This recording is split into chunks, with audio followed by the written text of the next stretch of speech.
2026년 1월 26일 월요일 아침이 밝았습니다. 출근길 운전하시면서 또 아침 일과 시작하시면서 편하게 귀로만 들으셔도 괜찮습니다. 주말 동안 벌어진 암호화폐 시장의 핵심을 저희가 쏙쏙 뽑아서 깊이 있게 파고들어 보겠습니다. 지난 주말에요. 시장이 그야말로 요동을 쳤습니다.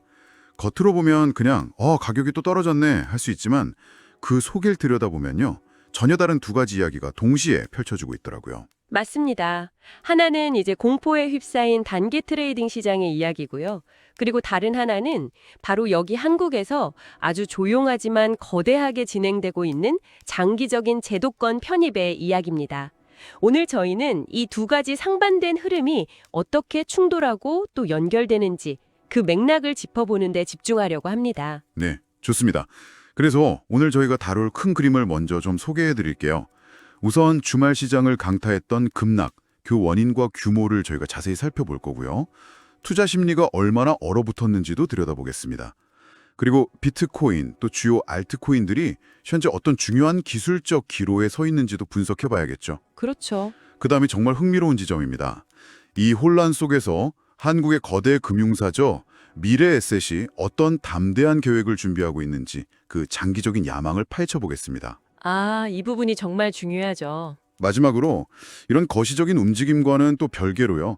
왜 지금 한국의 개인 투자자들이 달러에 연동된 스테이블 코인으로 몰려가고 있는지 그 현상 속에 숨겨진 진짜 이유를 분석해드리겠습니다. 단기적인 공포와 장기적인 희망이 교차하는 지점이네요. 그럼 먼저 시장을 뒤덮은 그 공포의 현장부터 들어가 볼까요? 네, 그야말로 피바다였습니다. 저희가 트레이딩뷰랑 토큰포스트 자료를 종합해 보니까요.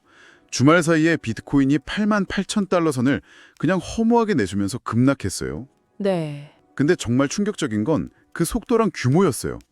단 1시간 만에 무려 1억 3,500만 달러, 우리 돈으로 약 1,800억 원이 넘는 롱 포지션이 강제로 청산됐습니다.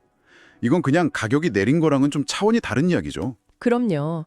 여기서 롱 포지션 강제 청산이라는 게 시장의 공포를 더 키우는 뭐랄까 기폭제 역할을 합니다. 쉽게 말해서 레버리지, 그러니까 빚을 내서 가격이 오를 거다에 베팅했던 수많은 포지션들이 있잖아요. 네네. 근데 예상치 못하게 가격이 확 떨어지니까 증거금이 부족해진 거예요. 그래서 시장에 그냥 강제로 매물로 쏟아져 나왔다는 뜻입니다. 이건 마치 산불이 났는데 거기에 기름을 붓는 격이죠. 하락이 또 다른 하락을 부르는 그런 악순환의 고리가 만들어진 겁니다. 그런 강제 청산이 막 연쇄적으로 일어나면서 공포 심리가 극에 달했군요. 실제로 그 시장의 감정을 보여주는 공포 및 탐욕 지수를 보니까요. 25점까지 떨어졌더라고요. 극단적 공포 바로 전 단계인 공포 구간에 진입했습니다. 네, 그 지수가 25라는 건 이제 이성적인 분석보다는 일단 던지고 보자 하는 패닉셀링 심리가 시장을 지배하고 있다는 아주 강력한 신호입니다. 그렇군요. 탐욕 구간에서는 모두가 낙관론자가 되지만 공포 구간에서는 아주 사소한 악재에도 시장 전체가 민감하게 반응하게 되거든요. 지금 시장 참여자들의 심리가 얼마나 위축되어 있는지를 명확하게 보여주는 대목이죠. 전체 암호화폐 시가총액도 3조 달러 아래로 밀려났고요. 이더리움, 솔라나, 리플 같은 다른 코인들도 당연히 무사하지 못했죠. 네. 그렇다면 가장 중요한 비트코인, 기술적인 상황은 어떤가요? 이 패닉 속에서 우리가 주목해야 할 변곡점이나 지지선이 있을까요? 저희가 비트겟 뉴스랑 마이트레이드 분석을 좀 더 깊게 들여다봤습니다. 네. 일단 단기적으로는요. 91,000달러에서 95,500달러 사이에 아주 두터운 저항선이 형성된 걸로 보입니다. 이걸 뚫어내기가 쉽지 않다는 거죠. 맞습니다. 그래서 분석가들도 지금의 움직임은 새로운 상승을 위한 준비라기보다는 전형적인 조정 국면의 특징을 보인다고 입을 모으고 있습니다. 조정 국면이요? 네. 그래서 현재 시장의 가장 큰 관심사는 과연 어디서 하락을 멈출 것인가? 바로 이 점이죠. 여러 분석 자료들이 교차하면서 지목하는 아주 중요한 단기 지지선이 바로 87,000달러 후반에서 88,000달러 초반 구간입니다. 87,000에서 88,000달러 사이. 네, 지금 이 순간에도 이 가격대를 지켜내려는 매수 세력과 어떻게든 더 끌어내리려는 매도 세력 간의 엄청난 힘겨루기가 벌어지고 있는 거죠. 정말 팽팽하겠네요. 이 지지선이 붕괴된다면 추가적인 하락 가능성을 열어둬야 하고요. 여기서 성공적으로 반등한다면 단기 바닥을 다졌다고 볼 수 있는 아주 중요한 분기점입니다. 근데 기술적 지표들을 보면 신호가 좀 엇갈리는 것 같던데요. RSI, 그러니까 상대 강도 지수는 44까지 올라오면서 과매도 상태에서는 조금 벗어나는 것 같은데 MACD, 이동평균 수렴 확산 지수는 여전히 약세 신호를 보내고 있더라고요. 이건 어떻게 해석해야 할까요? 아주 좋은 지적이십니다. 그게 바로 지금 시작의 혼란스러운 상황을 그대로 보여주는 거죠. 비유를 하나 들어볼까요? 네. 마치 자동차를 운전하는데 내비게이션, 즉 RSI에서는 전방교통 정체가 해소되고 있습니다라는 신호를 보내고 있어요. 근데 운전자의 눈, 즉 MACD에는 저 멀리 먹구름이 몰려오고 있는 게 보이는 그런 상황과 비슷합니다. 비유가 아주 와닿네요. 즉 단기적인 기술적 반등의 가능성은 보이지만 추세를 이끄는 더 큰 힘은 여전히 하방 압력을 받고 있다는 뜻이죠. 그래서 지금은 섣불리 방향을 예측하기보다는 방금 말씀드린 그 핵심 지지선 구간에서의 움직임을 확인하는 것이 무엇보다 중요합니다. 알겠습니다. 비트코인이 이렇게 아슬아슬한 줄타기를 하는 동안 다른 주요 코인들 상황도 간단히 짚어보죠. 마이트레이드 분석을 보니까 이더리움은 심리적으로나 기술적으로 중요했던 3017다가선 아래에서 힘을 영 못 쓰고 있어요. 네, 거기가 중요한 지점이었는데 여기서 반등하지 못하면 다음 지지선인 2749달러까지도 열어둬야 한다는 분석이 나오더군요. 반면에 리플은 좀 흥미로운 움직임을 보였어요. 네, 리플은 비트코인 급락 여파로 하락하긴 했지만 1.88달러라는 아주 강력한 지지선을 지켜내는 모습이 인상적입니다. 이 가격대에서 벌써 세 번째 지지를 받으면서 차트상으로 삼중 바닥이라는 견고한 지지 패턴을 형성하고 있거든요. 삼중 바닥이요? 네. 최근 현물 XRP ETF에서 자금이 일부 유출되긴 했지만 시장에서는 이걸 장기적인 신뢰 상실이라기보다는 불확실한 시장 상황에서 단기 차익을 실현하려는 움직임으로 해석하는 분위기입니다. 그렇군요. 이더리움이 저항선을 뚫을 수 있는가의 문제에 직면했다면 리플은 지지선을 기반으로 튀어오를 수 있는가라는 과제를 안고 있는 셈이죠. 있는 건요. 이렇게 차트가 온통 파란불일 때 한국에서는 완전히 다른 이야기가 준비되고 있다는 겁니다. 저희가 코리아 중앙데일리 기사를 보고 정말 깜짝 놀랐는데요. 저도 그 기사 봤습니다. 한국의 대표 금융그룹인 미래에셋이 디지털 자산 시장 진출을 위해서 아주 구체적인 로드맵을 그리고 있더군요. 이건 단순한 뉴스 하나가 아니라 한국 암호화폐 시장의 패러다임이 바뀌는 신호탄이라고 봐야 합니다. 기사에 따르면 정부가 올해 1분기 안에 디지털 자산 기본법 제정을 추진 중인데 미래에셋은 이 법안 통과만 기다리고 있는 거예요. 네. 법이 통과되고 자본시장법이나 소득세법 같은 관련 법규들이 정비되면 빠르면 올해 하반기부터 국내 투자자들을 대상으로 한 디지털 자산 상품을 출시하겠다는 목표를 세운 거죠. 제가 더 놀랬던 부분은 그 준비 상태입니다. 그냥 우리도 하겠다 이런 선언적인 수준이 아니었어요. 미래에셋 증권은 이미 토큰 증권, STO 거래를 위한 블록체인 시스템 개발을 마쳤고요.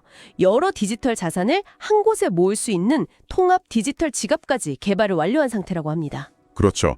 말 그대로 총알은 이미 장전되어 있고 규제라는 방아쇠만 당겨지길 기다리는 형국인 거죠. 맞습니다. 해외에서는 이미 실전 경험도 쌓고 했더라고요. 미국에서는 비트코인 커버드콜 상품을, 유럽과 호주에서는 현물 ETF로 운용하고 있고 홍콩에서는 펀드를 토큰화하는 사업까지 추진 중입니다. 네, 이 모든 게 미래에셋이 단순히 시장의 유행을 따라가는 게 아니라는 증거입니다. 글로벌 디지털 자산 시장의 핵심 플레이어가 되겠다는 아주 장기적인 비전을 가지고 체계적으로 움직이고 있다는 거죠. 하지만 장밋빛 전망만 있는 건 아닐 겁니다. 이렇게 거대한 금융사가 시장에 들어오려면 해결해야 할 법적, 제도적 장벽도 만만치 않을 것 같은데요. 물론입니다. 기사에서도 세 가지 큰 허들을 지적하고 있습니다. 아주 중요한 부분인데요.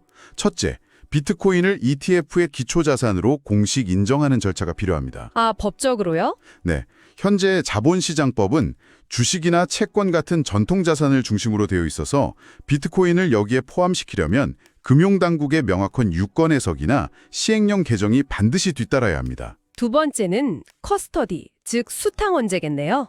맞습니다. 증권사가 비트코인 ETF를 운영하려면 고객의 비트코인을 안전하게 보관하고 관리할 수 있어야 하는데 지금은 이게 법적으로 좀 불분명합니다. 만약에 해킹이라도 당하면 누가 책임질 것인지, 보관은 어떻게 할 것인지에 대한 명확한 가이드라인과 제도가 마련되어야 기관들이 안심하고 들어올 수 있겠죠. 그렇군요. 그리고 마지막, 가장 민감한 세금 문제입니다. 현재 개인의 비트코인 직접 투자는 2027년까지 과세가 유예된 상태잖아요. 네. 하지만 ETF는 펀드로 분류되기 때문에 여기서 발생하는 수익에 대해 15.4%의 배당 소득세를 물릴 가능성이 매우 높습니다. 이렇게 되면 투자자 입장에서는 직접 투자와 간접 투자 사이에 세금 차이가 발생하는 좀 혼란스러운 상황이 벌어지죠. 그래서 통일되고 명확한 세법 개정이 시급한 과제입니다. 들어보니까 정말 넘어야 할 산이 많네요. 그래도 이런 논의가 수면 위로 올라왔다는 것 자체가 엄청난 변화인 것 같습니다. 그런데요, 이렇게 제도권에서 큰 그림을 그리는 동안 시장의 최전선, 그러니까 개인 투자자들 사이에서도 아주 의미 있는 변화가 감지되고 있습니다. 바이낸스 뉴스에서 다룬 내용인데 최근 원화 약세와 맞물려서 한국 내 스테이블 코인 거래량이 무려 62%나 급증했다는 소식입니다. 아, 이 현상은 미래에셋의 움직임만큼이나 중요하고 흥미로운 시그널입니다. 경제적인 압박이 암호화폐 시장의 활용 방식을 어떻게 바꾸는지를 보여주는 살아있는 증거거든요. 아, 그렇군요. 쉽게 말해서 원화 가치가 계속 떨어지니까 사람들이 내 자산 가치를 지켜야겠다는 생각에 달러 가치에 고정된 스테이블 코인을 사들이고 있다는 뜻입니다. 예전에는 은행에 가서 달러를 환전했다면 이제는 더 쉽고 빠르게 암호화폐 거래소에서 스테이블 코인을 구매하는 방식으로 위험을 해지, 즉 해지하고 있다는 거군요. 바로 그겁니다. 이것은 암호화폐가 더 이상 한 방을 노리는 그런 투기 자산의 영역에만 머물러 있지 않다는 걸 보여줍니다. 실생활의 경제적 필요, 즉 자산가치 보존이라는 아주 현실적인 목적을 위해 사용되는 가치 저장 수단 혹은 대체 자산으로 그 역할이 확장되고 있다는 증거죠. 와, 기관은 제도권 편입을 준비하고 개인은 실생활에서 그 유용성을 찾아 활용하고 있는 것. 이 두 가지 흐름이 지금 한국 시장에서 동시에 벌어지고 있는 가장 중요한 변화입니다. 오늘 이야기를 좀 정리해 보겠습니다. 글로벌 시장은 비트코인의 급락으로 단기적인 공포와 변동성에 휩싸여 있지만 그와 동시에 한국에서는 미래에셋 같은 거대 금융사가 시장 진입을 준비하는 장기적인 구조 변화가 일어나고 있고요. 그리고 개인 투자자들은 이미 원화 가치의 하락이라는 현실 경제 문제에 대응하기 위해 스테이블 코인을 적극적으로 활용하면서 암호화폐 새로운 가능성을 보여주고 있고요. 단기적인 노이즈와 장기적인 시그널이 혼재된 아주 흥미로운 시점이라고 할 수 있겠네요. 네, 맞습니다. 오늘 저희가 짚어드린 이런 시장의 깊이 있는 분석과 실시간 움직임은요, 저희 완전마구 채널에서 평일 오전에 진행하는 라이브 시황 방송을 통해 더 자세히 다루고 있습니다. 실시간 차트 분석과 함께 그날의 가장 중요한 뉴스들을 즉각적으로 해석해드리니까요, 라이브 방송에도 많은 참여 부탁드립니다. 오늘 이야기를 마무리하면서 여러분께 이런 질문을 하나 던져보고 싶네요. 오늘 살펴본 것처럼 한국의 대형 금융사들은 시장 진입을 위해 착실히 준비하고 있고 일반인들은 이미 경제적 필요에 의해 암호화폐를 활용하고 있습니다. 이런 흐름이 계속된다면 한국이 과거에 김치 프리미엄으로 대표되던 그런 고립된 시장에서 벗어나서 아시아를 넘어 글로벌 디지털 자산 시장의 주요 허브로 우리가 생각하는 것보다 훨씬 빠르게 부상할 수 있을까요? 한 번쯤 깊이 생각해 볼 만한 질문입니다. 오늘 내용이 여러분의 투자에 깊이를 더하는 데 도움이 되셨다면요, 저희 완전마구 유튜브 채널 구독과 좋아요 꼭 좀 부탁드립니다. 알림 설정을 해두시면 매일 아침에 라이브 방송과 새로운 분석 영상을 놓치지 않고 받아보실 수 있습니다. 네, 꼭 부탁드립니다. 그리고 주변에 코인 시장의 흐름을 궁금해하는 분이 있다면 이 영상 공유 기능으로 널리 알려주세요. 여러분의 응원과 참여가 저희에게는 정말 큰 힘이 됩니다. 그럼 저희는 다음 시간에 더 깊이 있는 분석으로 찾아뵙겠습니다. 감사합니다.